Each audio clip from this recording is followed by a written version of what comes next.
Recently, Bloomberg ran a story on the obscure network of 11 government banks handing hundreds of billions in cheap loans to gambling bankers. These banks, called the FHLB, Federal Home Loan Banks, are a relic of FDR's Depression-era run of socialism, originally aimed at insuring mortgages to home buyers, but now turned into a trillion-dollar slush fund bailing out dodgy banks.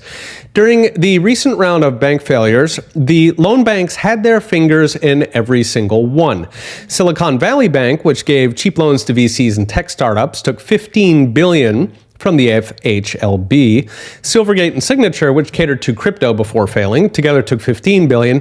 First Republic, specializing in, quote, mortgages to millionaires on unusually sweet terms, took $28 billion. All four collapsed.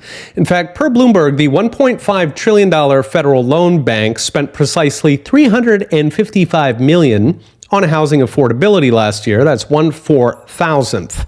The former head of Ginnie Mae called it a, quote, strange irony that these mortgage banks don't put any money on mortgages. One former loan bank official simply said, quote, it's embarrassing. Now, you might ask, where do the loan banks get all that money?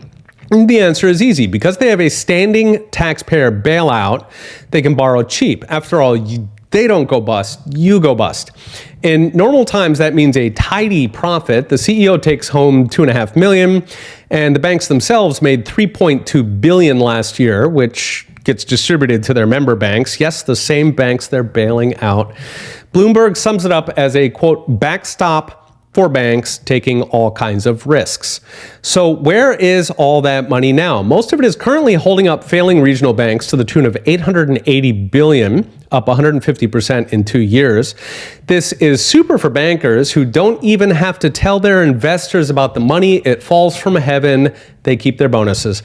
Note, this $1.5 trillion slush fund is on top of trillions in other bailout programs, including the Fed's BTFP that's already got $105 billion out, a fresh record, and is authorized for $2 trillion if bankers want it.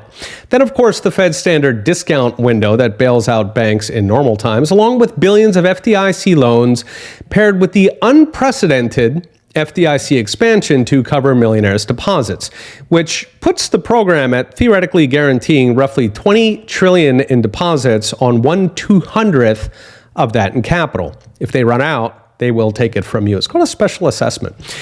At any rate, the bank collapses early this year were bigger in dollar terms than 2008, yet they mysteriously vanished from the headlines. The reason is that, unlike 2008, the bailouts were front-loaded, inserted behind the scenes, smothered in vague acronyms, even Depression-era programs, to cover up the trillions being handed out. They will keep spawning in the dark like mushrooms unless Congress steps in, which, going by past form, it will not. Okay, we'll be watching. See you next time.